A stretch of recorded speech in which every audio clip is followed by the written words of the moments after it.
अस्सलाम वालेकुम जी। फ़याज़ रामे आप लोगों से मुखातिब है। उम्मीद है आप सब लोग खैरियत से होंगे। बात करेंगे सादुर रहमान और डकी भाई केस के हवाले से और इस केस में होने वाली लेटेस्ट डेवलपमेंट के हवाले से। मैं सिर्फ इतना ही कहूँगा कि वो जो कहता था कुछ नहीं होता, वो जो कहता था कुछ नहीं होता, अब वो रोता है चुप नहीं होता। सादुर रहमान और डकी भाई केस में इन्वेस्टिगेशन करने वाले डायरेक्टर सरफराज चौधरी साहब को सस्पेंड कर दिया गया है। सरफराज चौधरी साहब को सस्पेंड क्यों किया गया है, इस हवाले से मुख्तलिफ किस्म की क्या सराहियाँ चल रही हैं। कुछ लोग कह रहे हैं कि जनाब डकी भाई केस की लीगल टीम ने उनको फारग करवा दिया है, डकी भाई की वजह से उनको कर दिया गया है। कुछ लोग ये कह रहे हैं कि डकी भाई ने कोई बैकडोर सोर्स यूज़ किया है जिसकी वजह से उनको फारग करवा दिया गया है। कुछ लोग कह रहे हैं कि जनाब डकी भाई सिंध गवर्नमेंट के साथ काम करते रहे, उन्होंने फ़ारग करवा दिया। कुछ कह रहे हैं कि पंजाब गवर्नमेंट के साथ काम करते रहे तो उन्होंने फ़ारग करवा दिया। मुख्तसर बात यह है कि आखिर हुआ क्या है। सरफराज चौधरी साहब के पीछे जो जहाँ तक मैंने वर्क किया, सबसे पहले मैं बता दूं कि डकी भाई की लीगल टीम का इसमें कोई रोल नहीं है। वो सिर्फ अदालतों में केस कंटेस्ट कर रहे हैं। उन्होंने कोई इस किस्म का कोई एक्ट नहीं किया, ना कोई किसी किस्म की पटिशन फाइल की है। ये उनकी अपनी एक डिपार्टमेंटल इंक्वायरी है जिसकी वजह से उनको सस्पेंड किया गया है। और इसकी सबसे बड़ी वजह मेरे ख्याल में सरफराज चौधरी साहब का बहुत ज़्यादा तजर्बा और जहानत और कंपिटेंसी और इल्म है जो कि उन्होंने पिछले कुछ अरसे से बहुत ज़्यादा इस्तेमाल किया और सोशल मीडिया का पे भी अपने इल्म का मुजाहरा किया, जिसकी वजह से किसी को ये बात पसंद नहीं आई और उन्होंने इनको सस्पेंड कर दिया। बहरहाल जी, 3-4 तरह की चीज़ें सामने आ रही हैं। ये भी कहा जा रहा है कि कोई लेन देन का मामला है जिसकी वजह से फारग कर दिया गया। ये भी कहा जा रहा है कि जन्नत मिर्ज़ा और मतीरा को नोटिस भेजने वाले थे, उसकी वजह से कोई मामला हो गया है। और ये भी कहा जा रहा है, बहरहाल जहाँ तक मेरी समझ में चीज़ें आई हैं वो यही है कि ये कंटिन्यूसली मुख्तलिफ यूट्यूबर्स के अगेंस्ट प्री ट्रायल जजमेंट दे रहे थे, जो कि सीधी सीधी सुप्रीम कोर्ट की वायलेशन और रूल्स एंड रेगुलेशंस की और जजमेंट्स की वायलेशन है कि आप किसी भी मुल्ज़म के अगेंस्ट प्री ट्रायल जजमेंट नहीं दे सकते। फिर आपका काम है इन्वेस्टिगेशन करना, इन्वेस्टिगेशन के तहत एलिगेशन लगाना और उसके तहत एविडेंस कलेक्ट करके अदालतों में उसको साबित करना। आगे वो शख्स मुजरम है या नहीं है, इस बात का फैसला अदालत ने करना है। आप किसी भी तरह की किसी के अगेंस्ट भी कोई प्री ट्रायल जजमेंट नहीं दे सकते। तो एक वजह यह बनी कि कंटिन्यूसली ये इंटरव्यूज़ देते जा रहे थे, जिसपे जहाँ तक बैकडोर सोर्सेज से मेरे इल्म में जो चीज़ें आई हैं वो यही आई हैं कि इनको बार बार मना किया गया कि आप इस तरह के इंटरव्यूज़ ना दें, आप इस तरह का एक्ट ना करें। अच्छा, इस मामले में जो डीजी हैं उन्होंने बाकायदा, जो कम्पिटेंट अथॉरिटी है, उन्होंने इस बारे में मना किया कि आपको मेरी परमिशन रिक्वायर्ड होगी। जिस पर यह भी चीज़ सामने है कि इन्होंने कुछ व्हाट्सएप ग्रुपों में से अपने कुलीग और कुछ ऑफिसर्स को रिमूव कर दिया, जो कि एक बड़ी वजह बनी। फिर शो काज नोटिस के बावजूद इस तरह की वायलेशन बनी और उसके बाद इन्हें सस्पेंड करके हेड ऑफिस जो है वो रिपोर्ट करने का हुक्म दिया गया, वो इस्लामाबाद पेश हो।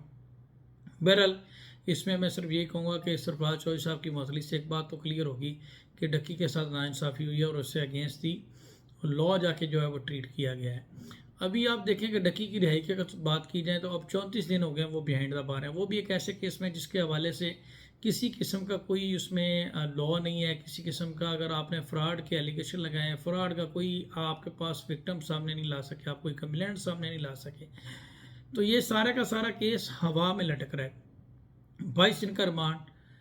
फिर नदीम नानी वाला को एक फेक नोटिस भेज दिया गया जिसमें आपने ये एलिगेशन लगा दिए जब प्रमोशन गैमलिंग की प्रमोशन के, जबकि वो कहता है मैंने कोई गैमलिंग की प्रमोशन की नहीं। और उसने ब्रिटिश एम्बेसी से भी रब्ता कर लिया, ब्रिटिश एम्बेसी ने भी इस बारे में सरजनिश की।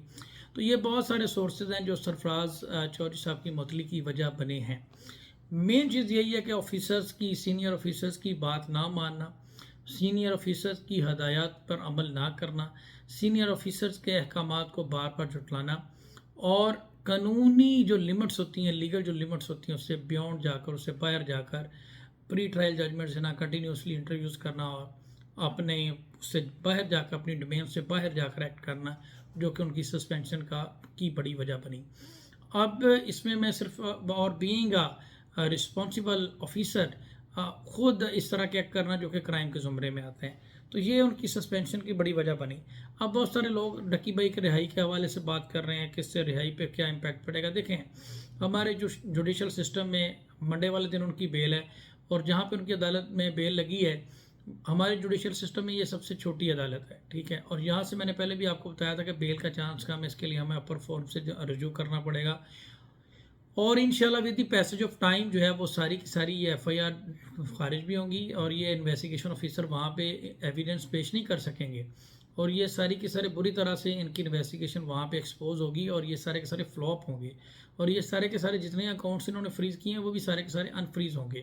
تو میں نے پہلے بھی یہ بات کی کہ جب آپ کی انویسٹیگیشن کا بھانڈا وہاں پہ پھوٹ جائے گا, یہ سارے ایکسپوز ہو جائے گی چیزیں, تو پھر ادارے کے پلے کیا بچے گا, ادارے کی سینکٹرٹی کے پلے کیا بچے گا. تو اس میں جو ہمارے اداروں میں بیٹھے لوگ ہیں انہیں چاہیے کہ وہ قانون کے مطابق چیزوں کو ڈیسائیڈ کریں. ابھی آپ دیکھیں کہ مدثر نامی ایک یوٹیوبر جو ہیں ان کی بیل ڈسمس کروانے کے حوالے سے بھی پوری ایفرٹ کی جا رہی ہے اور ڈکی کی بیل ڈسمس کروانے کے حوالے سے بھی. اس سے پہلے اگر مدثر نامی یوٹیوبر کی بات کریں تو ان کو بغیر کسی ایف آئی آر کے ہی بٹھا لیا گیا اور ان کی انکوائری کو ایف آئی آر میں کنورٹ کر کے ان کو اریسٹ کر لیا گیا. ان کی جو ٹیم نے جب اس چیز کو چیلنج کیا تو ان کے اوپر پرچہ دے دیا گیا اور لیگل ٹیم کے اوپر بھی اب ایف آئی آر دے دی. دیکھیں جس میں 7-8 طرح کی دفعات لگا دی. دیکھیں یہ پرسنل بنیادوں پر جا کر چیزوں کو ڈیل کرنا ٹھیک نہیں ہے. ٹھیک ہے, جب آپ پرسنل بنیادوں پر جا کر چیزوں کو ڈیل کریں گے تو پھر اس طرح کا ہی جو ہے وہ ماحول بنے گا اور اس طرح کی چیزیں ہی سامنے آئیں گی. کسی بھی گورنمنٹ آفیسر کو اس بات کی اجازت نہیں ہے کہ جب وہ میٹر پینڈنگ ہو بفور انویسٹیگیشن ایجنسی اور اس حوالے سے کنٹینیوسلی انٹرویوز دیتا رہے, پری ٹرائل ججمنٹس دیتا رہے اور ایک یہ تاثر دے کہ وہ کنٹری ہیڈ ہے اور اس طرح. بہرحال میں اس میں یہ کہوں گا کہ یہ ہمارے اداروں کی طرف سے ایک بہترین سٹیپ لیا گیا ہے, لیکن مزہ تب آئے گا جب ہماری عدالتیں اپنا جوڈیشل مائنڈ اپلائی کرتے ہوئے ان کیسز کو میرٹ کے اوپر ڈیسائیڈ کریں گے. اور ساتھ ہی ساتھ ابھی جو نئے ایڈیشنل ڈائریکٹر ہیں میں امید کرتا ہوں کہ وہ ان لوگوں کے اگینسٹ بھی ایکشن لیں گے جن لوگوں نے گورنمنٹ انسٹیٹیوشن میں رہتے ہوئے اس طرح کی اپلیکیشن کی پروموشن کی, جس میں ملتان سلطان ہے, جس میں دیگر کرکٹ ٹیمز ہیں, جس میں پی ایس ایل ہے, جس میں موٹر وے کے اوپر اگر آپ جائیں تو بڑے بڑے بورڈ لگے ہوئے ہیں, سب کو ایکولی ٹریٹ کریں گے. اچھا اس میں ایک چیز اور ہے, سرفراز چودھری صاحب کی سسپینشن کی ایک وجہ اور بھی بنی کہ انہوں نے سب کو ایکولی ٹریٹ نہیں کیا اور بار بار قانون کو وائلیٹ کیا. بہت ساری جگہوں پہ انہوں نے رولز اینڈ ریگولیشن کو جو ہے وہ فالو نہیں کیا. انہوں نے اس کیس کو ایسے ٹریٹ کیا جیسے یہ کوئی موچی گیٹ کا کیس ہے یا یہ کوئی موبائل چوری کا کیس ہے. انہوں نے اس کیس کو اس طرح سے ہائپ دی اور پھر اس کے بعد اس کو اس طرح سے انتہائی نان پروفیشنل طریقے سے ڈیل کیا اور یہی وجہ بنی کہ انہوں نے جتنے بھی یوٹیوبرز کے اگینسٹ پری ٹرائل ججمنٹ دے رہے تھے ان کی سسپینشن کی جو ہے وہ بڑی وجہ بنی. بہرحال میں اس میں یہ کہوں گا کہ یہ ہمارے اداروں کی طرف سے ایک بہترین سٹیپ ہے, لیکن ساتھ ہی ساتھ میں یہ کہوں گا کہ ہمارے اداروں میں ہمارے لیے ہمارے ادارے محترم ہیں, ان سے اس میں بیٹھے ہوئے لوگ بھی محترم ہیں, سرفراز چودھری صاحب بھی ہمارے لیے محترم ہیں. میں صرف یہ کہوں گا ہمارے لیے ہر وہ شخص محترم ہے جو قانون کے مطابق کام کر رہا ہے, ہم اس کو اپریشیٹ کریں گے, اور جو قانون کے مطابق کام نہیں کر رہا ہم اس کے بارے میں اس کو کنٹیسٹ کریں گے, عدالتوں میں بھی کنٹیسٹ کریں گے اور سوشل میڈیا پہ بھی اس کے حوالے سے اپنی رائے دیتے رہیں گے. آپ سب لوگوں کا بہت شکریہ, اپنا خیال رکھیے گا, دعاؤں میں یاد رکھیے گا. اللہ حافظ. لاسٹ میں ایک بات کہوں گا, سرفراز چودھری صاحب کی معطلین نے یہ ثابت کر دیا کہ پاکستان میں ابھی بھی قانون کی بالادستی اور ساتھ کے ساتھ جو ہوا وہ قانون کے اگینسٹ جا کے ہوا اور ناانصافی ہوئی. بہت شکریہ.